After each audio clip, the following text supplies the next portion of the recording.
செய்திகள் தொடர்கின்றன.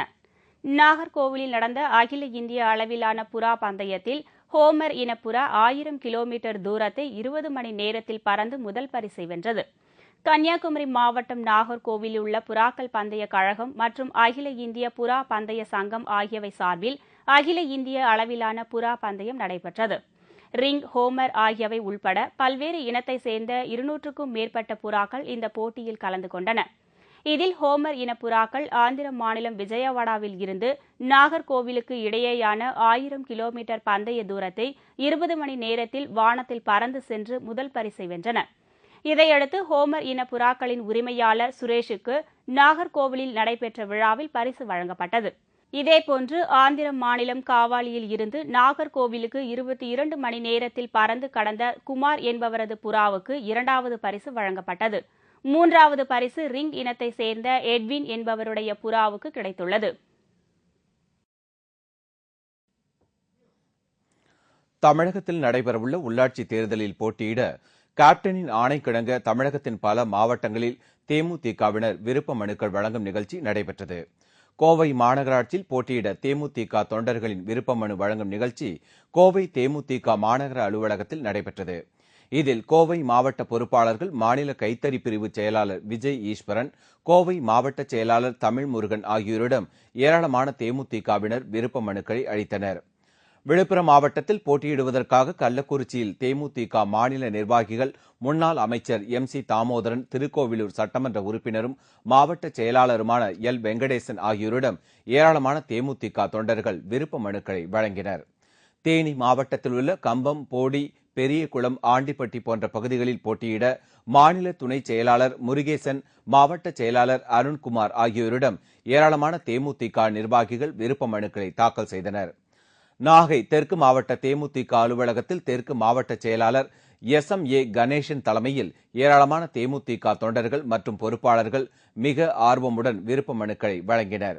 நெல்லை கிழக்கு மாவட்டத்தின் அம்பாசமுத்திரம் தொகுதியின் பத்தமடை பகுதியில் தேமுதிக கழக அலுவலகத்தில் ராதாபுரம் சட்டமன்ற உறுப்பினர் மைக்கேல் ராயப்பன் மற்றும் நெல்லை கிழக்கு மாவட்ட செயலாளர் கணேஷ்குமார் தலைமையில் உள்ளாட்சி தேர்தலுக்காக போட்டியிட விருப்ப மனுக்களை தேமுதிகவினர் அளித்தனர்.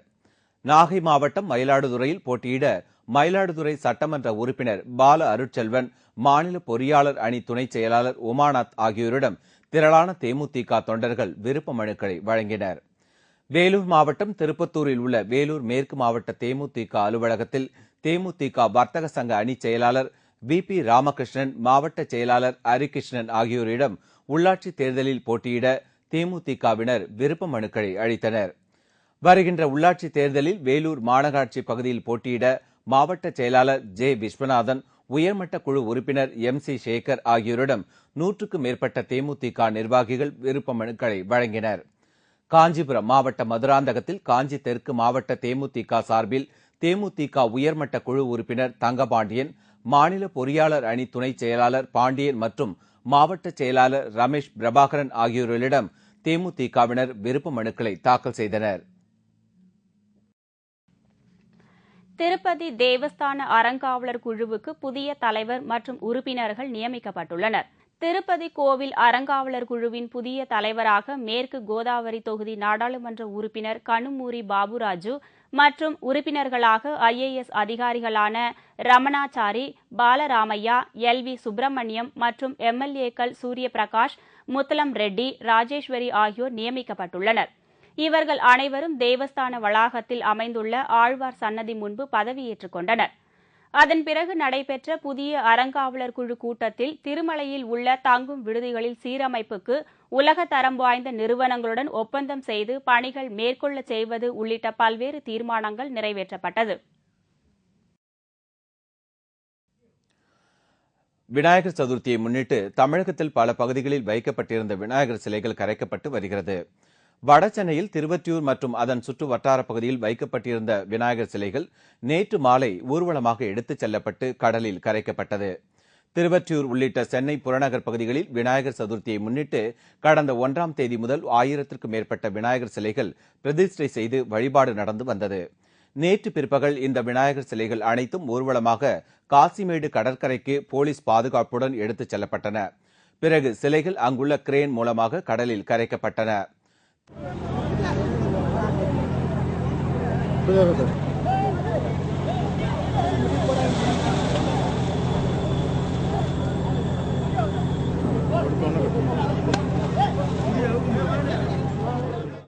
மாவட்டம் முழுவதும் விநாயகர் சதுர்த்தியை முன்னிட்டு கடந்த 1ஆம் தேதி 207 இடங்களில் விநாயகர் சிலைகள் பிரதிஷ்டை செய்து சிறப்பு வழிபாடு நடந்து வந்தது. நெல்லை மாநகர், பாளையங்கோட்டை, மானூர் ஆகிய 3 ஒன்றிய பகுதிகளில் இந்து முன்னணியினர் 44 விநாயகர் சிலைகளை பிரதிஷ்டை செய்து வழிபாடு செய்து வந்தனர். இந்த விநாயகர் சிலைகள் நேற்று திருநெல்வேலி டவுன் தேரடி திடலில் இருந்து போலீஸ் பாதுகாப்புடன் ஊர்வலமாக வண்ணார்பேட்டை தாமிரபரணி ஆற்றங்கரையோரம் உள்ள பேராத்து செல்வி அம்மன் கோவில் அருகே கொண்டு செல்லப்பட்டது. அதன் பிறகு சிலைகளை அங்குள்ள தாமிரபரணி ஆற்றில் கரைத்தனர். திருப்பூர் மற்றும் கோவை மாவட்டத்தில் கூலி விசைத்தறியாளர்கள் நடத்தி வரும் வேலை நிறுத்தத்துக்கு ஆதரவாக விசைத்தறி ஜவுளி உரிமையாளர்கள் இன்று முதல் வேலை நிறுத்தம் கடைபிடிக்கப் போவதாக அறிவித்துள்ளனர். திருப்பூர், கோவை மாவட்டங்களில் கூலிக்கு நெசவு நெய்யும் விசைத்தறி தொழிலாளர்கள் ஊதிய உயர்வு கேட்டு கடந்த 30ஆம் தேதி முதல் வேலை நிறுத்தத்தில் ஈடுபட்டு வருகின்றனர். இந்த போராட்டம் காரணமாக ஜவுளி உற்பத்தி பாதிக்கப்பட்டுள்ளதால் 250 கோடி ரூபாய் வரை நஷ்டம் ஏற்பட்டுள்ளது. மேலும் இந்த வேலை நிறுத்தம் காரணமாக லட்சக்கணக்கான விசைத்தறி தொழிலாளர்கள் வேலையின்றி தவிக்கின்றனர். இதனிடையே விசைத்தறியாளர்களின் வேலை நிறுத்தத்துக்கு ஆதரவாக சொந்த விசைத்தறி ஜவுளி உரிமையாளர்கள் இன்று முதல் வருகிற 10ஆம் தேதி வரை வேலை நிறுத்தம் கடைபிடிக்கப் போவதாக அறிவித்துள்ளனர். விசைத்தறி உரிமையாளர்களுடைய கோரிக்கையை ஏற்று வருகிற 5ஆம் தேதி முதல் 10ஆம் தேதி வரை எங்களுடைய அனைத்து விசைத்தறிகளையும் நிறுத்தி அவர்களுக்கு தார்மீக அடிப்படையில் ஆதரவு கொடுக்க முடிவு பண்ணிக்கிறோம். கோவை அருகே பேருந்தும் லாரியும் நேருக்கு நேர் மோதிக்கொண்டு விபத்துக்குள்ளானதில் 2 ஓட்டுநர்களும் பரிதாபமாக உயிரிழந்தனர்.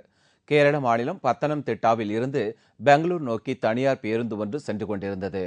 கோவை புறவழிச்சாலையில் ஈச்சனாரி அருகே சென்று கொண்டிருந்த பேருந்து மீது ஈரோட்டிலிருந்து மீன் கழிவுகளை ஏற்றி வந்த லாரி எதிர்பாராத விதமாக மோதி விபத்துக்குள்ளானது. பேருந்து மீது லாரி மோதிய வேகத்தில் டீசல் டேங்க் வெடித்ததில் 2 வாகனங்களும் தீப்பற்றி எரிந்தது. இதில் 2 ஓட்டுநர்களும் சம்பவ இடத்திலேயே தீயில் கருகி உயிரிழந்தனர். இந்த விபத்தில் பேருந்தில் பயணம் செய்து கொண்டிருந்த 43 பேருக்கு காயம் ஏற்பட்டது.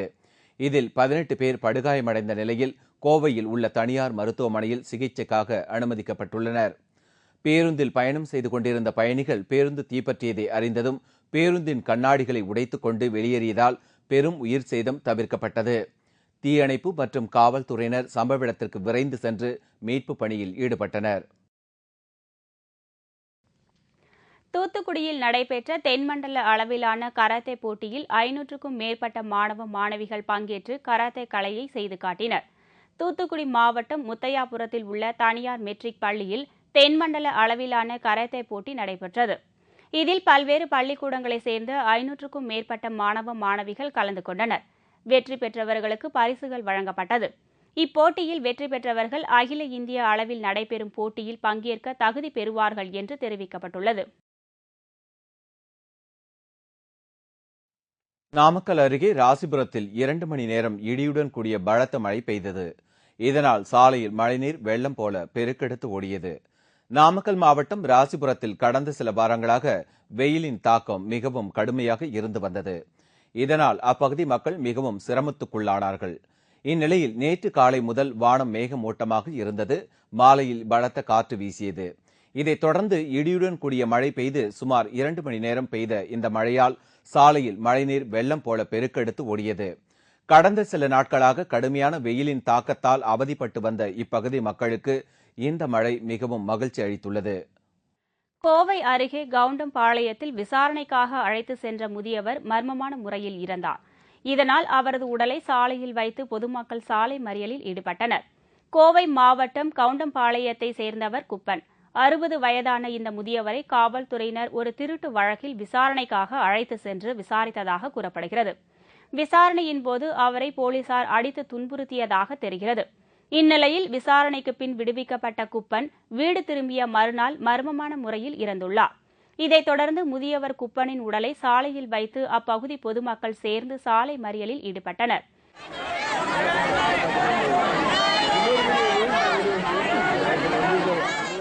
தகவல் அறிந்த வட்டாட்சியர் மற்றும் அதிகாரிகள் அங்கு வந்து மறியலில் ஈடுபட்டவர்களுடன் சமரச பேச்சு நடத்தியதை அடுத்து மறியல் கைவிடப்பட்டது. இந்த போராட்டம் காரணமாக அப்பகுதியில் சுமார் 4 மணி நேரம் போக்குவரத்து பாதிக்கப்பட்டது. அசாம் மற்றும் நாகாலாந்து மாநிலங்களுக்கிடையே நட்புறவை வளர்க்கும் வகையில் இரு மாநிலங்களின் எல்லையில் கோலாகலமான கலாச்சார விழா நடைபெற்றது. அசாம் மற்றும் நாகாலாந்து மாநிலங்களுக்கிடையே எல்லை பிரச்சினை தொடர்ந்து நீடித்து வருகிறது. இரு மாநில மக்களிடையே அடிக்கடி மோதல்களும் ஏற்பட்டு வந்தன. இவ்விரு மாநில மக்களிடையே இணக்கத்தையும் நல்லுறவையும் ஏற்படுத்தும் வகையில் கலாச்சார கலை விழா மற்றும் விளையாட்டுப் போட்டிகள் நடத்தப்பட்டன.